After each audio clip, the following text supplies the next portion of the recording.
नवरात्रि में जो 9 दिन बड़े बड़े योगी अपने साधन को मजबूत करते हैं। ये 9 दिन आप जो भी सिद्ध करेंगे, जो भी जप तप पूजा करेंगे, वह सिद्ध होगी। इसलिए 9वीं सिद्धिदात्री चा, इसलिए 9वें दिन को क्या बोलते हैं? सिद्धिदात्री। मतलब हर कार्य की सिद्धि देने वाली।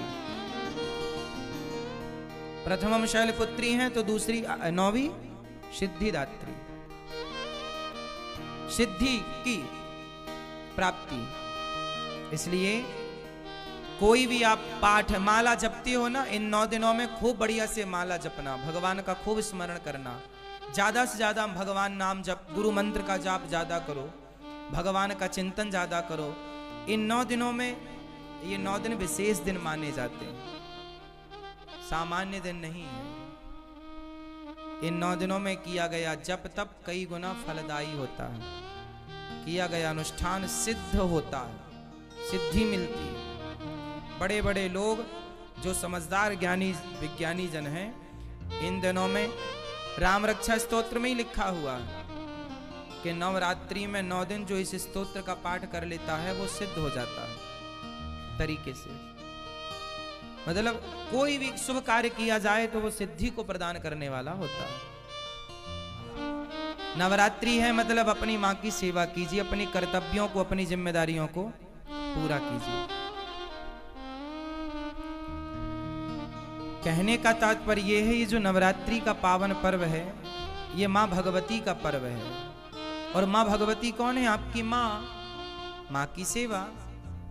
तो आप माँ की सेवा आप लोग भी करें, अपनी माँ की आरती उतारें, अपनी माँ की चरण वंदना करें, माँ की सेवा करें। और माँ की सेवा के बाद समय बचे तो माता जी घर में पधराओ, माता जी की सेवा करो।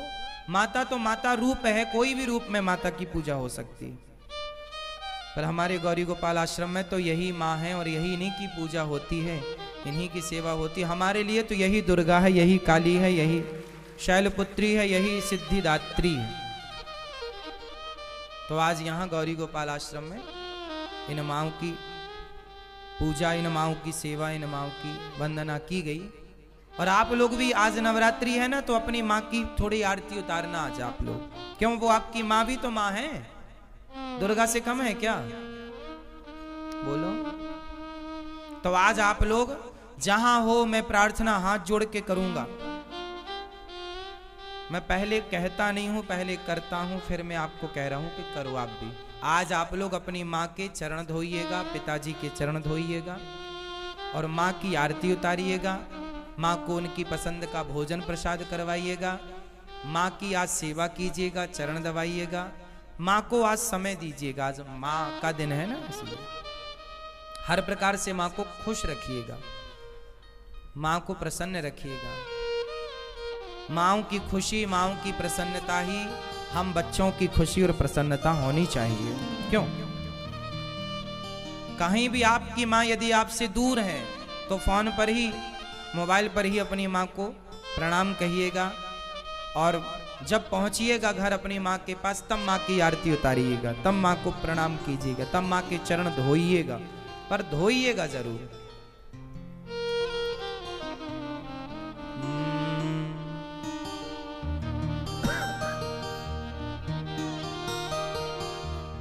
इसलिए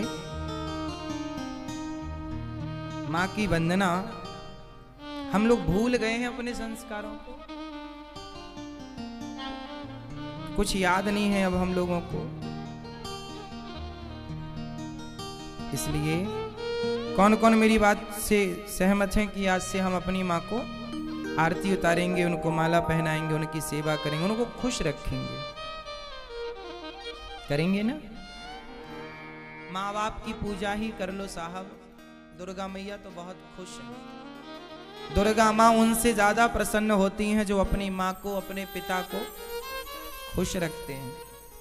कोई अपने माँ बाप को छोड़ करके, अपमानित करके और तीर्थ यात्रा करे और वैष्णव देवी की यात्रा करे और पैदल चढ़ाई चढ़े।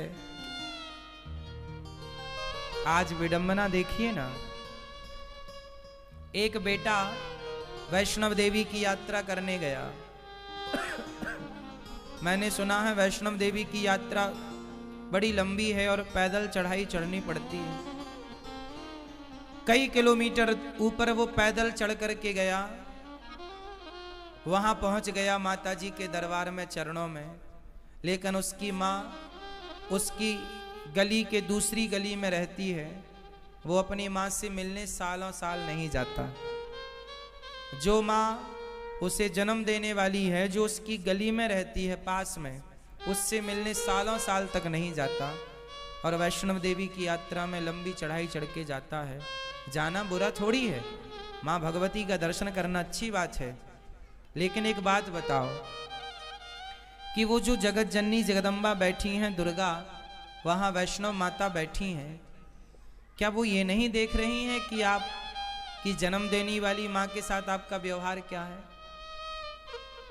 आपकी रोटी की, आपके समय की उस माँ को कितनी आवश्यकता है? आप उस माँ को कितना समय दे रहे हैं? इसलिए हर घर में एक दुर्गा ऑलरेडी है। इसलिए आज जो माता जी आप लाएंगे उनकी तो पूजा आरती कीजिएगा, पर जो माता जी ने आपको लाया है इस धरती पर, उनकी भी आप पूजा आरती जरूर कीजिएगा। एक माता जी वो हैं जिन्हें आप लोग लाते हैं, और एक माता जी वो हैं जिसने आपको लाई है। तो आप जिसे लाते हैं उनकी तो आप पूजा आरती करते हैं, पर आपको जिस माँ ने लाया है संसार में, आप उससे भूल जाते हैं। क्यों जी, ऐसा हो रहा है? इसलिए आपको हम तो केवल आपके भाई के नाते, आपके दास सेवक के नाते, हम तो हर त्योहार आपको याद दिला देते हैं कि त्योहार आया भैया, इसे ऐसे ऐसे मनाओ, और हम मनाते हैं अपना, वैसे आपको समझा देते हैं।